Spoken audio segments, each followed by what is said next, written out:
अस्सलाम वालेकुम नाज़रीन, मैं हूं मलिक नबील और आप देख रहे हैं पाक ओपिनियन। नाज़रीन, आज हम आए हैं मकबरा जहांगीर में। यहां पर हम लोगों से बात भी करेंगे और उनसे पूछेंगे कि मकबरा जहांगीर का विज़िट करके उनको कैसा महसूस होता है। उसके साथ साथ मैं आपको ये भी बताता जाऊं कि मकबरा जहांगीर का कुछ ऐसे प्लेस भी हैं, कुछ ऐसी जगह भी हैं जो कि मेनटेन होने वाली हैं, जिसको अगर गवर्नमेंट चाहे तो उसको बेहतर कर सकती है।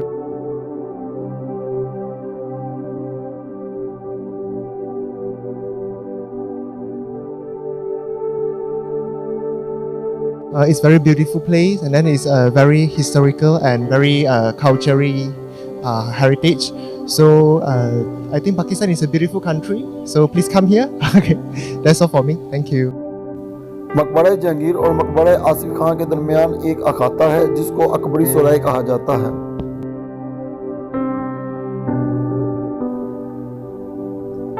मकबरा जहांगीर अपनी खूबसूरती के बायस लोगों की तवज्जो का मरकज बना हुआ है। मकबरा जहांगीर और अकबरी सुराय के दरमियान ये दरवाज़ा लगाया गया था।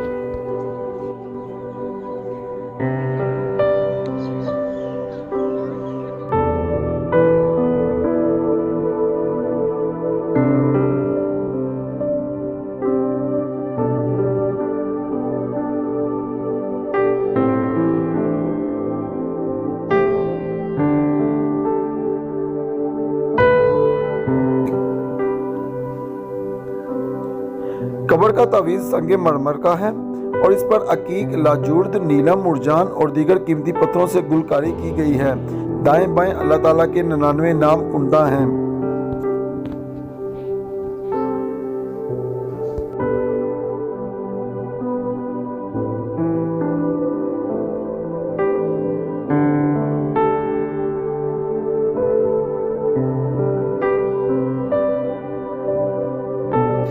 जहांगीर के मज़ार के बाहर चारों तरफ में कमरे बनाए गए थे जहां पर जहांगीर के मजदूर, काम करने वाले यानी कि गुलाम रहा करते थे।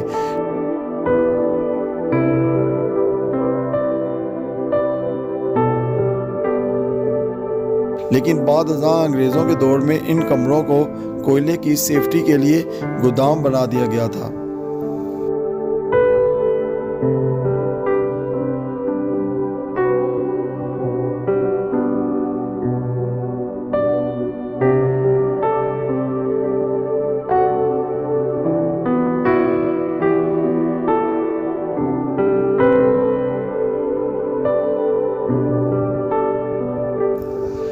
मकबरे के चारों कोनों पर हसीन मीनार नस्ब हैं, जिस पर बहुत खूबसूरती के साथ संगे मरमर की संग तराशी की गई है।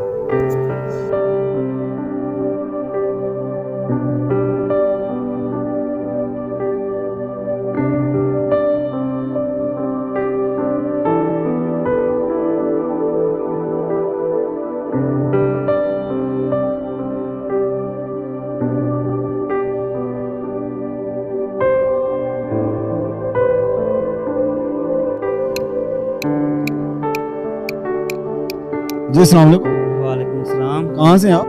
हम इधर लाहौर के रहने वाले हैं। अच्छा, ये जो आपने संत तराशी कर रहे हैं, ये आपने काम कहाँ से सीखा? ये हमने अपने बड़ों से काम सीखा है और इधर मकबरा जहांगीर से ही हम लोगों ने काम सीखा है। हमारे बड़े भी इधर काम करते रहे हैं और उनसे ही काम सीखा है। आपको कितनी देर हो गई ये काम करते हुए? ये काम करते हुए मुझे तकरीबन 22 साल हो गए, 20 से 22 साल हो गए हैं। ये तो बहुत मुश्किल काम है, आप कितना इतनी सफाई के साथ कैसे कर लेते? दरअसल हर काम को अगर मुश्किल समझा जाए तो वो काम नहीं होता। तो हमारा होता है कि भाई जो मुग़ल इमारतें हैं ना, उनको वैसे ही मेंटेन करना है जैसे वो पहले थी। उसी की हमने कॉपी करनी होती है। जो हमने पीस जिस सैद का जिधर से उतारना होता है ना, उसी सैद का हमने पीस वहाँ पे लगाना होता है। अच्छा, ये जो एक स्लैब है, पूरी स्लैब है, ये कि आप अगर तैयार करना चाहें या करते हैं तो कितनी देर लग जाती है? ये जो एक स्लैब हम तैयार कर रहे हैं, ये तकरीबन 15 से 20 दिन लगते, 20 से 25 दिन लग जाते हैं इसको तैयार करने में। इसमें तराशना भी होता है या सिर्फ इसको एडजस्ट करना? तराशना मुकम्मल करना है, इसकी ड्राइंग करना, ड्राइंग करके इसके ऊपर टपान करना, टपान के बाद इसको हम तराशते हैं। ये सारा जो प्रोसीजर है, ये सारा हैंडवर्क होता है। ये सारा हैंडवर्क करने के बाद फिर इसकी तैयारी मुकम्मल करते हैं, सूत्र वगैरह छोड़ के।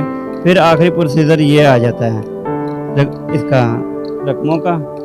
ये हम इसकी रकमें काटे में एडजस्ट करके इसके बाद में इसकी रगड़ाई करके इसकी फिनिशिंग कर देते हैं। तो इसकी जो मजदूरी है वो एक दिन की जो मजदूरी है वो आपको कितनी मिलती है? मजदूरी तो कुछ भी नहीं है, आजकल बाहर जो मजदूर खाली है वो तकरीबन 900 रुपये दिहाड़ी ले रहा है, और ये हमारा जो काम चल रहा है यहाँ पे 1000 रुपये 1100 रुपये मजदूरी है। हालांकि ये सारा ज्योमेट्रिकल काम होता है और इस काम में हमारे तकरीबन हम अपनी औलाद को आगे ये काम नहीं सिखा रहे हैं, क्योंकि हमें कोई इसका बेनिफिट नहीं है। अच्छा, आप ये प्राइवेटली तौर पे यहाँ काम कर रहे हैं या गवर्नमेंट की तरफ से कर रहे हैं? प्राइवेटली तौर पे काम हो रहा है सारा। मजदूरी आपको टाइम से मिल जाती है? मजदूरी बस ये है कि ठेकेदार हैं, अब पहले से बेहतर हो गई है, कोई टाइम से मिल जाती है। पहले ठेकेदार ज़रा परेशान करते थे, और अब ज़रा टाइम से मिल जाते हैं पैसे।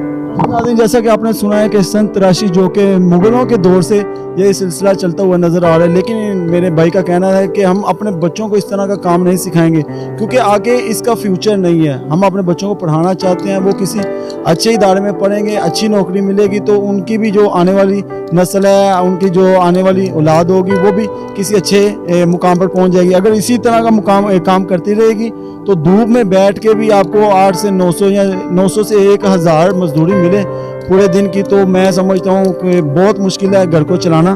तो फिर भी वल्लाह आलम, जो भी होता है आपके साथ हैं। आइए चलते हैं नेक्स्ट।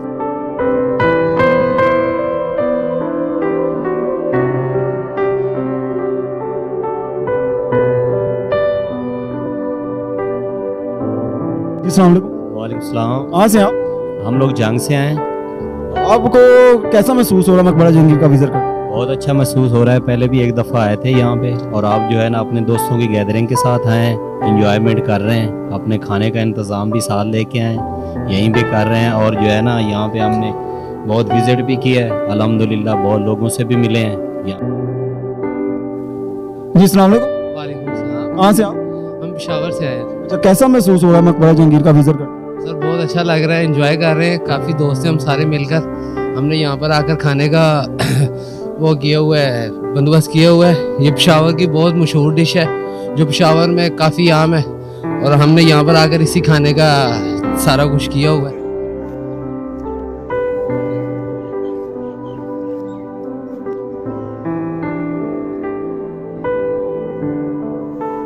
जी नाज़रीन, जैसा कि आपने देखा है मकबरा जहांगीर का आपको हमने विजिट तो करवा दिया, लेकिन ये जगह ऐसी जगह है जहाँ पे हुकूमत ने इस जगह को बेयारो मददगार छोड़ दिया गया है। अगर मैं आपको अंदर लेके चलता हूँ और दिखाता हूँ,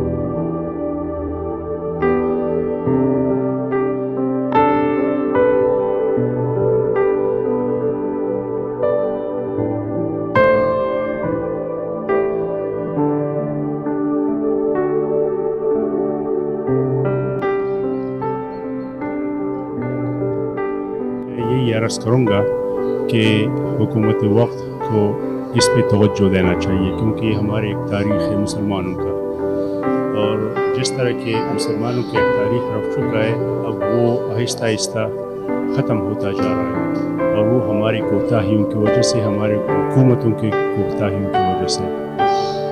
दूसरा, मैं इन बादशाहों के बारे में कहूँगा कि अगर ये बादशाह इतने महलों के बजाय अगर यूनिवर्सिटियाँ बना देते तो इस वक्त तक कितने स्टूडेंट और कितने लोग फारिग हो जाते, और इससे हमें मुसलमानों को और खुसूसन पाकिस्तान को कितना फ़ायदा होता। मैं सिर्फ इतना ही कहूँगा। फिर भी ये हमारी एक तारीख़ है, हमारी मौजूदा हुकूमत, जो भी हुकूमत हो, उस पर तवज्जो देना चाहिए, और अपने जो बड़े बड़े गवर्नर हाउस हैं, अपने बड़े बड़े जो प्रेसिडेंट हाउस हैं, उसके बजाय इस पे तवज्जो देना चाहिए। यही हमारी असल विरासत है।